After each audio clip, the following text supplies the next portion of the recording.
السلام علیکم life changers.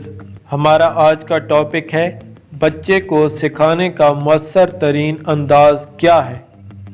دوستو، بچے کو سکھانے کا مؤثر ترین انداز یہ ہے کہ جو کچھ ہم اسے سکھانا چاہتے ہیں وہ پہلے ہم خود سیکھیں۔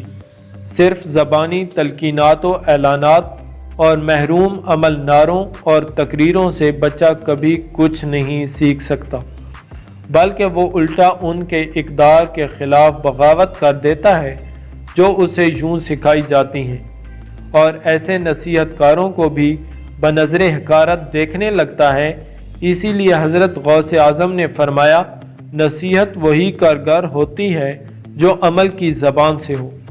چونکہ احترام معاشرتی زندگی کا ایک لازمہ ہے، لہٰذا بچے کو احترام سکھانا ہو تو وہ صرف اسی صورت میں ممکن ہے کہ بچے کا احترام کیا جائے۔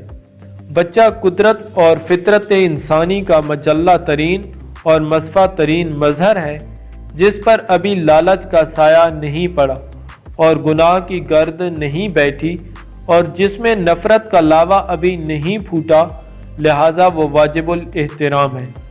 بچے کے مشاہدہ و مطالعہ سے بالغ نسل اپنا تجزیہ و تزکیہ نفس کر سکتی ہے اور اس کی تقلید کر کے اپنے بہت سے مصائب و معائب کا مداوع کر سکتی ہے۔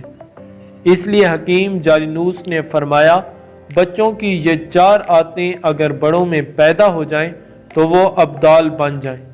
اول یہ کہ انہیں کسی سے تکلیف پہنچتی ہے تو وہ کسی سے اس کی شکایت نہیں کرتے۔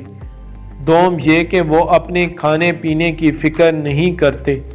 سوم یہ کہ جو چیز انہیں ملتی ہے اسے دوسرے روز کے لیے نہیں بچاتے، اور چہارم یہ کہ جب باہم لڑتے ہیں تو کینہ نہیں رکھتے۔